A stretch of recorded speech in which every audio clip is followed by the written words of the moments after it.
Hello dear student, कक्षा 9th के सभी विद्यार्थियों का ऑनलाइन सक्सेस यूट्यूब चैनल पर स्वागत है। आज के इस वीडियो में हम कक्षा 9 की जो वर्कबुक है उसका कार्यपत्रक 1 को हल करेंगे।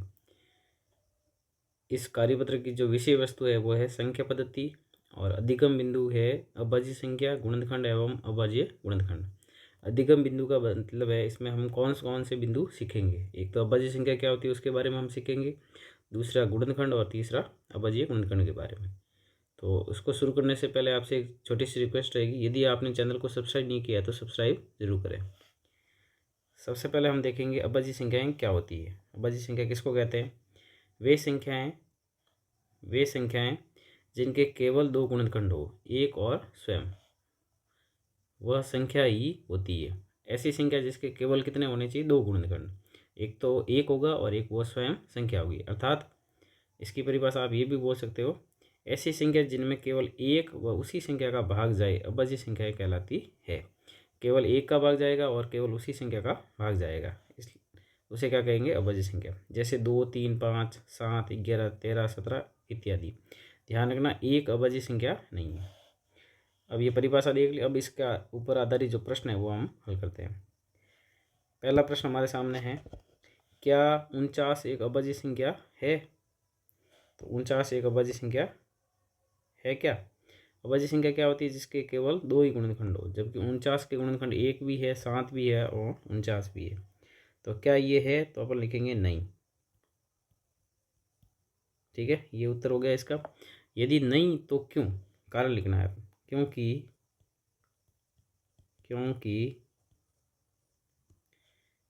49 के दो से अधिक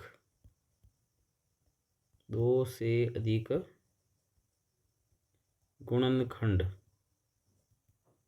दो से अधिक गुणनखंड कौन कौन से हो गए? 1, 7 और 49 है। ठीक है, अभी हमने अभाज्य संख्या की परिभाषा क्या देखी थी?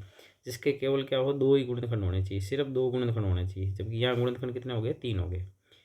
अगला प्रश्न लेते हैं। दी गई संख्याओं में से अभाज्य संख्या पर वृत्त या घेरा लगाइए। इसमें से अभाज्य संख्या कौन कौन सी है उसके ऊपर घेरा लगाना है। ठीक है, अभाज्य संख्या कैसे चेक करेंगे? जिसमें एक और स्वयं संख्या का, तो किसी भी संख्या में एक और स्वयं का तो भाग जाता है, इसके अलावा किसी का अगर भाग जाता है तो वो अभाज्य संख्या नहीं है। तो यहाँ पे 11 अभाज्य संख्या है, 21 अभाज्य संख्या नहीं, क्योंकि इसमें 3 का भाग जाता है, 7 का भी जाता है। 35 भी नहीं है, 5 का जाता है, 7 का जाता है। 67 ये एक अभाज्य संख्या है। 52 नहीं है, 2 का जाता है। 36 नहीं, 2 का जाता है। 97 एक अभाज्य संख्या है। 98 नहीं, क्योंकि 2 का भाग जाता है। 42 नहीं, 2 का भाग जाता है। 20 नहीं, 2 का भाग जाता है। 23 एक अभाज्य संख्या है। 89 89 एक अभाज्य संख्या है। 88 में 2 का जाता है। 72 में 2 का जाता है। 7 में 7 का ही जाएगा और 1 का जाएगा। 61 भी एक अभाज्य संख्या है। 10 अभाज्य संख्या नहीं है। 41 भी एक अभाज्य संख्या है।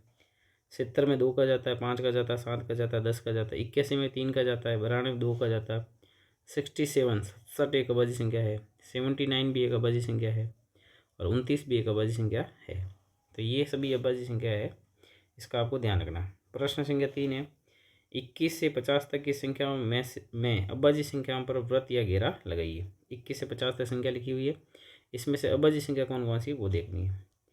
तो सबसे पहली जो अभाज्य संख्या है वो है 23। 21 और 22 नहीं है, क्योंकि 21 में 3 का जाता है, 22 में 2 का जाता है। 24 भी नहीं है, 25 भी नहीं है, 26 भी नहीं है, 27 भी नहीं है, 28 भी नहीं है, सीधी है 29।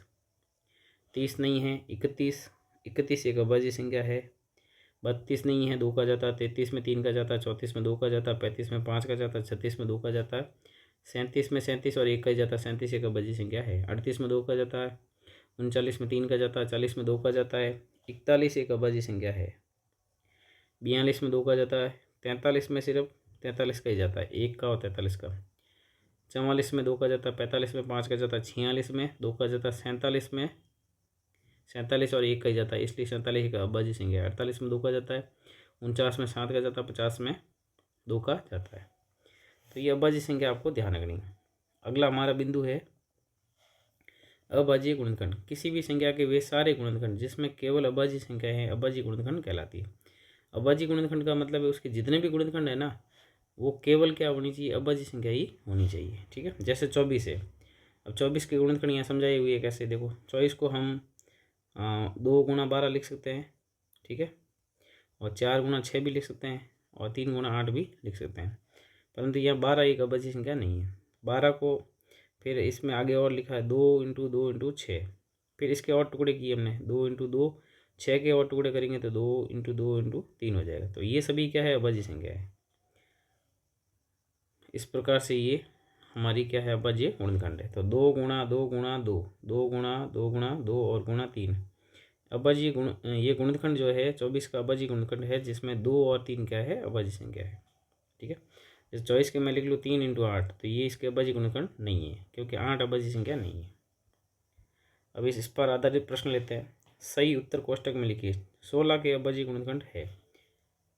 तो 16 के अभाज्य गुणनखंड कैसे निकालते हैं, इस प्रकार से अपन निकाल सकते हैं। 2 का भाग लगाएंगे 8 बार, फिर 2 का और लगाएंगे 4 बार, फिर 2 का और लगाएंगे 2 बार, और 2 का और लगाएंगे तो 1 बार। तो 2 कितनी बार है, 4 बार है।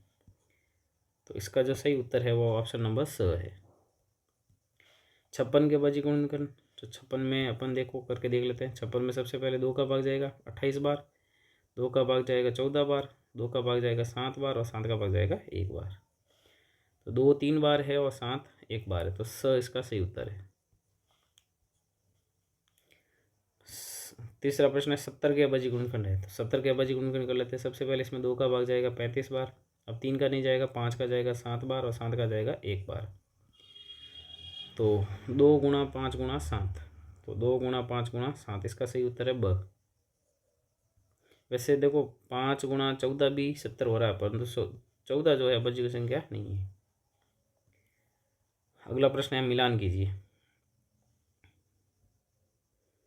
इसमें से हमें मिलान करना है। सबसे पहले 38 तो मिलाया हुआ, फिर है 28। अब 28 कहाँ पे वो देख लीजिए। 28 होता है, अब 28 के अब अगर अपन टुकड़े करें तो 28 के टुकड़े होंगे 2 × 2 4, 4 × 7, 2 × 2 4, 4 × 7 हो जाएगा 28। तो इसका जो उत्तर है वो है, पहले से मिलान हो जाएगा, 2 × 2 4, 4 × 7 28, 90। अब 90 के अगर अपन अभाज्य गुणनखंड करके देखें, 2 का भाग जाएगा 45 बार, अब 2 का नहीं जाएगा, 3 का जाएगा 15 बार, फिर 3 का जाएगा 5 बार, और फिर 5 का जाएगा 1 बार। तो 2 3 × 3 × 5, तो इसका उत्तर हो जाएगा अपना ये 2, और 3 × 3 9, 9 दूनी 18, 5 90। इसको मैं यहाँ मिला देता हूँ, अब देखते रहना कहाँ मिला रहा हूँ मैं, यहाँ पे हो जाएगा इसका। अगला है हमारे सामने 60।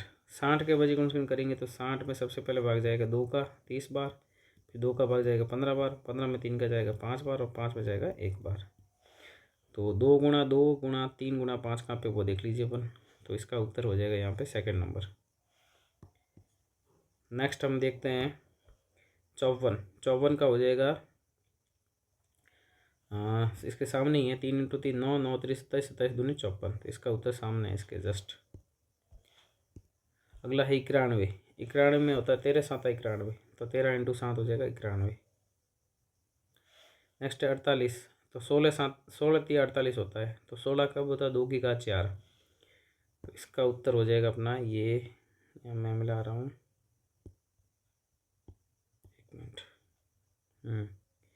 इसका यहाँ हो जाएगा 2 × 2 4, 4 4 दूनी 8, 8 2 16, 16 3 48, 850। तो 850 में देखो 85 × 10 लिख सकते हैं इसको अपन। 85 होता है 5 × 17, 17 5 85, और 10 को 2 × 5, 2 × 5 × 5 × 17, ये इसका उत्तर है। तो 850 को हम मिला देंगे लास्ट वाले से। नेक्स्ट है 640। 640 को 64 × 10 लिख सकते हैं, और 64 जो होता है वो होता है 2 की घात 6, और गुणा 2 × 5, तो 2 की घात 7 × 5 हो जाएगा। 2 7 बार, 1 2 3 4 5 6 और 7, यही इसका उत्तर है, और इंटू में 5 ही है। तो 640 का यहाँ मिलान हो जाएगा, और लास्ट में जो बचेगा वो 680 का हो जाएगा, 1768। तो इसका ये हो जाएगा, ठीक है। तो इस प्रकार से हमने ये कार्यपत्रक जो पहला था एकदम आसान था, जिसमें हमने अभाज्य संख्या क्या होती है, अभाज्य संख्या के गुणनखंड क्या होते हैं, अभाज्य संख्या गुणनखंड कैसे होते हैं और अभाज्य संख्या क्या क्या होती है उसके बारे में हमने पढ़ा। तो ये पहला कार्यपत्रक था जो हमने कर लिया है। वीडियो को लाइक ज़रूर करें और अगर चैनल को सब्सक्राइब नहीं करें सब्सक्राइब अवश्य करें। मिलते हैं कार्यपत्रक 2 के साथ में। Thank you. Thank you for watching this video. If you enjoyed it, please hit the like button and the bell notification icon.